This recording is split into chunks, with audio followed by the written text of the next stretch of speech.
Hey, it's us again virtually. It's virtual Vikings game plan.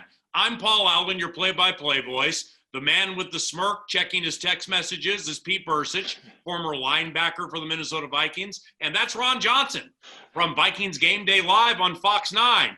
Yeah, he's virtual, as am I, because the Tennessee Titans ran into some COVID-19 problems earlier in the week. Vikings just played the Titans. Twin Cities Orthopedics Performance Center shut down at least a couple of days early in the week, the days that we tape Vikings game plan. So in the name of safety, here we are. We're virtual again, but that doesn't mean we can't find ways to beat the Houston Texans. And Pete Bercich, let's begin with this. Look at these numbers via the matchup and what jumps out. Well, I think what jumps out is that we continue to really defensively be in the basement as far as against the run and against the pass. I do look to this week as an opportunity to get healthy facing the run. The running game from Tennessee versus the running game from Houston, it's a big difference. Houston is having a very, very hard time running the football. They had a very, very difficult time running the ball against a very physical Steelers defense. I think that's where it begins and where it starts. All it's going to come down to in the passing game is whether or not we can keep Deshaun Watson hemmed up. When they spread things out, Watson is much better. That is when we're going to have to make sure we don't allow Cobb or the rest of that group to have some big receptions and big touchdowns. We eliminate the explosive play in the passing game ball. I think defensively we are going to be in pretty good shape. Yeah, what I looked at was the run game for the Vikings offense. Last week, if you looked at the numbers, they were 20th. They were in the bottom half of the NFL. This week, big day out of Dalvin Cook. They are top 10 right now. And so it only takes one or two games. Same for the passing offense. The passing offense right now is still 28th. But it only takes a couple more big games from Kirk Cousins as well as Dalvin Cook to kind of get back in that top tier completely overall for offense. And so I look at that. Who would have thought in one game you could have jumped from 20th to 8th? And so that just shows how early it is in the season, and we can't just bury it just yet. Ron, let's stay there. With the way the offense clicked against the Tennessee Titans, do we believe it is here to stay for the 2020?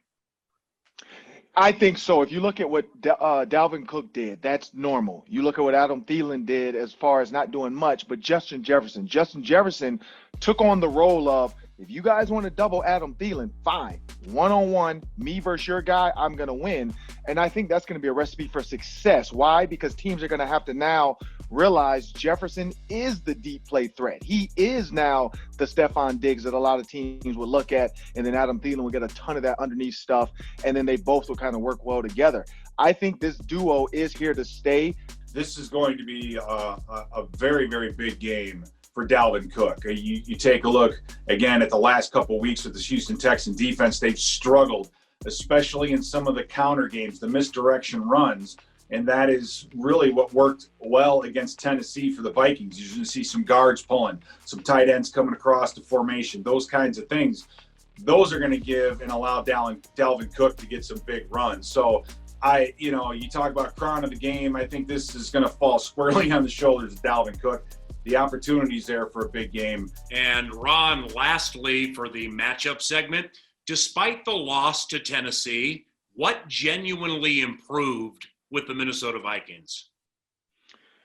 I think just the hope. I think there was a lack of hope in certain forms of the team. You could see guys looking at each other. There wasn't a ton of energy on the sidelines. Watching the sideline from the stadium, you could see after every single offensive drive and the defense holding them up to 3 points, there was a lot of hope for this team. They really bought in and believed they can win these games now. I think you held up well against a team that ran the ball as good as anyone in the NFL, right? So I think the run defense is starting to come along. What they have to eliminate are the mental errors in coverage and biting and getting, biting on the double moves, the awareness side of it. If you can just fix those things, you're not going to win a lot of games when you're giving up 60 and 50-yard passes. Eliminate those on defense, and I think we're going to do a solid job. Offensively, much better, but I think there's still room for improvement. You haven't gotten that perfect game out of the Vikings offense yet, and when it does come, it's going to be pretty exciting.